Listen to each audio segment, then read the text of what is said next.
সরকার একটা committee আন্তঃমন্ত্রণালয় committee করে দিয়েছেন। একই সাথে হচ্ছে এই রেসপেক্টিভ বিশেষজ্ঞ যারা আছেন আমাদের দেশের নাম করা এবং ওয়ার্ল্ডের তাদেরকে নিয়ে একটা কমিটি করে দিয়েছেন, যাতে করে আমাদের এই ভোলাগঞ্জের সাদা পাথর এরিয়া, জাফলং এরিয়া, সব ইসাকান্দি, রাতারগুল, এখানে আমাদের সিলেটে যে টুরিস্ট স্পটগুলো আছে এই স্পটগুলোকে কেমনে আরও সাস্টেনেবল ওয়েতে একটা বড় ধরনের ইকো ট্যুরিজম স্পট করা যায়, সেই জন্য এটা কাজ চলছে, প্ল্যানিং চলছে। এটা স্ট্রাকচার কিছু বানাতে হবে, মানে একটা বিরাট কিছু ঘটনা ঘটবে না, ঘর বাড়ি, এই যে টয়লেট, এটা থাকা টাকা, এইসব বিল্ডিং বানাতে হবে এখানে।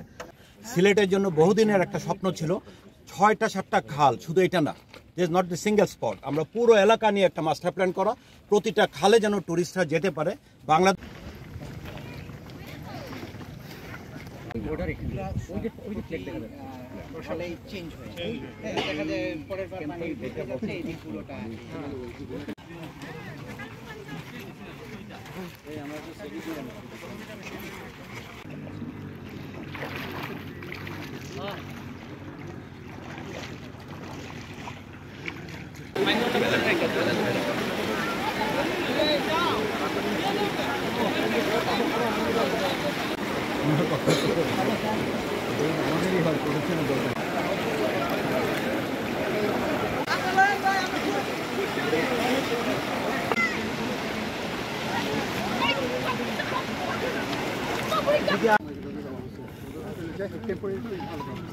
একটা পর্দা তো লাগবে লোকজনের, সেটাই বিশেষ করে মহিলাদের জন্য তো ভেরিয়েবলি দরকার আছে।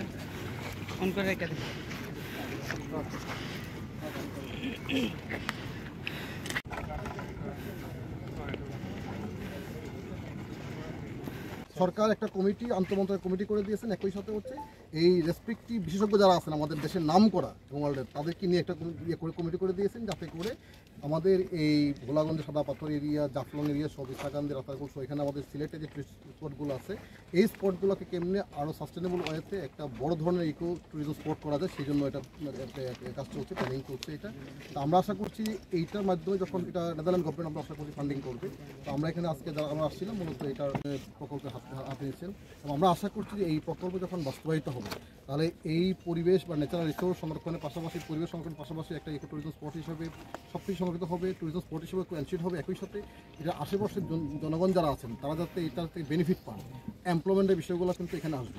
আমরা মনে করি যে এই প্রকল্প বাস্তবায়িত হলে এই এলাকার লোকজনের জন্য এবং এই টুরিস্ট স্পটের জন্য এটা অত্যন্ত একটা খুশি সংবাদ, ভালো খবর আমাদের জন্য। এবং আমরা আশা করছি এখানে যারা এক্সপার্ট টিম আছেন আমরা সবার সুস্বাস্থ্য কামনা করছি, তারা যেন এই প্রকল্প শেষ পর্যন্ত তারা এঙ্গেজ থাকেন, যাতে করে বাংলাদেশের সবচেয়ে হাইয়েস্ট জন এখানে কিন্তু আছেন এক্সপার্ট হিসেবে। এবং আমরা আশা করছি এটা ভালো একটা প্রকল্প হবে, এবং এইটা সেগে যতগুলো কাজ হয়েছে সবগুলো কাজকে আমরা অ্যানালাইসিস করছি, প্রোটোকল করে আবার এইটার সাথে একসাথে করে মার্চ করে আমরা এটাকে সকল স্টেক হোল্ডারদের সাথে, সকল এক্সপার্টদের সাথে নিয়েই কিন্তু এই কাজটা করা হচ্ছে, যাতে করে আপনাদের সাথে বসবো সবার সাথে। স্ট্রাকচার কিছু বানাতে হবে, মানে একটা বিরাট কিছু ঘটনা ঘটবে না, ঘর বাড়ি, এই যে টয়লেট, এটা থাকা টাকা, এইসব বিল্ডিং বানাতে হবে এখানে। লোকদের লাইভলিহুড চিন্তা করতে হবে, যারা এখানে থাকেন তাদের ব্যবসা, তাদের চিন্তা, সবগুলো মিলিয়ে যেন হয়, তার জন্য আমরা নানা ধরনের এক্সপার্ট। আর আমি ব্যক্তিগতভাবে বাংলাদেশ স্থপতি ইনস্টিটিউটকে রিপ্রেজেন্ট করি। আমরা যেটা দেখি, আমরা গ্রিন সাস্টেনেবল ইনফ্রাস্ট্রাকচার কী করা যাবে, কি করা যাবে না, সেটা নিয়ে আমরা জোর দেব। কিন্তু সবচেয়ে বড় কথা যেটা, সিলেটের জন্য বহুদিনের একটা স্বপ্ন ছিল 6টা 7টা খাল, শুধু এটা না, this is not the single spot. আমরা পুরো এলাকা নিয়ে একটা মাস্টার প্ল্যান করা, প্রতিটা খালে যেন টুরিস্টরা যেতে পারে। বাংলাদেশ যেন সারা বিশ্বে এত সুন্দর ল্যান্ডস্কেপ দেখতে পারে, এখন কিন্তু দেখতে পারে না। এসে আমরা কিছু ঘর দেখি, আমরা চাইনিজ ম্যাটেরিয়াল বিক্রি হচ্ছে, নানা ধরনের অন্য দেশীয় জিনিস বিক্রি হবে, দেশের স্থাপনা হবে, দেশের ম্যাটেরিয়াল দেওয়া হবে পুরো সিলেট অঞ্চল। এটা একটা কেস স্টাডি। আমরা আজকে সারাদিন ঘুরবো, আজকে না, আমরা আরও পুরো 6টা স্পট আমরা দেখে সবগুলো মিলে একটা নেটওয়ার্ক তৈরি করব। এই নেটওয়ার্কের তারপর ইন্ডিভিজুয়ালি কোথায় কি করা যাবে না যাবে সেটা আমরা চলতে, সেই জন্য আমাদেরকে বাংলাদেশ স্থপতি সংস্থাকে দায়িত্ব দিয়েছে। কিছু আমরা স্থপতি আছি অনেকেই, এর সাথে এক্সপার্টরা আছেন, সব মিলে আসলে আমরা যদি দেশের জন্য কিছু একটা ভবিষ্যৎ প্রবণের জন্য, যেটা শুধু ট্যুরিজম নয়, ট্যুরিজম রেস্টোরেশন নয়, এটা একটা ভবিষ্যতের ইনকাম জেনারেটিং ও দেশে জোর দেবো। এটা আপনারা যদি বলেন দৃশ্যমান কবে, কোনো কিছু এত সহজে দৃশ্যমান হয় না। ইটস এ বিগিনিং কিন্তু এত বছর হয় নাই। এতে স্টার্ট ধরে নেন, স্টার্ট হয় কিভাবে, একটা শহর বড়, একটা শহর পুরোটা তৈরি করা যায় না, ছোট ছোট জায়গায় তৈরি করতে হতে যোগ দিলে শহরটা হয়ে যায়। তা আমরা শুরু করবো ছোট ছোট স্পট দিয়ে, একটা সময় কানেক্টিভিটি হতে হতে দেখলেন পুরো সিলেট শহরই ডেভেলপ করলো। তার মানে আমরা কিছু প্রজেক্ট আছে শর্ট টার্ম, কিছু মিড টার্ম আর কিছু লং টার্ম, এই 3টা ফেজে ভাগ করে আমরা এই কাজগুলো করব। শর্ট টার্ম তো ন্যাচারালি ইমিডিয়েট যেটা আমাদের ডিসি মহোদয় করছেন, আমি তো ভাবতেই পারি নাই যে কিভাবে আবার পাথরগুলো রেস্টোর করলেন।